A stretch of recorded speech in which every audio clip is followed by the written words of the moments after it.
मशहूर शिक्षक और आम आदमी पार्टी के नेता अवध ओझा ने दिल्ली विधानसभा चुनाव में अपनी हार को लेकर एक बार फिर सुर्खियां बटोरी।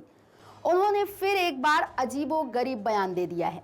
ओझा सर ने दावा किया है कि उनकी हार की वजह प्रधानमंत्री नरेंद्र मोदी द्वारा उनके विरोधी उम्मीदवार रविंद्र सिंह नेगी के पैर छूना था और अगर अमेरिका के राष्ट्रपति उनके पैर छू लेते तो शायद बाजी पलट जाती।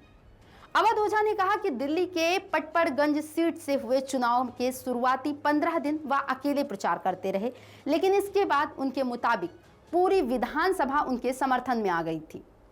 ओझा ने कहा कि लोग कहने लगे भैया आप जीत रहे हो, लेकिन फिर उनके दावे के मुताबिक खेल बदल गया। ओझा का कहना है कि जैसे ही प्रधानमंत्री नरेंद्र मोदी ने उनके विरोधी रविंद्र सिंह नेगी के पैर छुए, वोटरों का मूड बदल गया।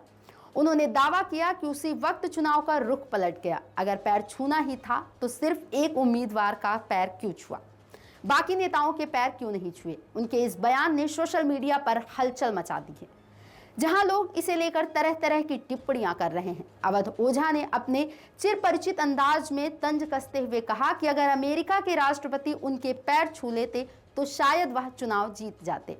उन्होंने ये भी कहा कि मोदी ने इस चुनाव को मोदी बनाम अवध ओझा बना दिया, लेकिन मैं क्या करूं। उन्होंने यह भी जोड़ा कि मोदी बड़े मंझे हुए नेता हैं।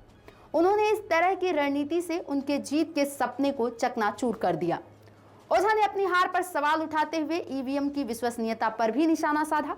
उन्होंने कहा मैं तो नया था, लेकिन इतना काम करने वाले अरविंद केजरीवाल और मनीष सिसोदिया जैसे नेता कैसे चुनाव हार गए।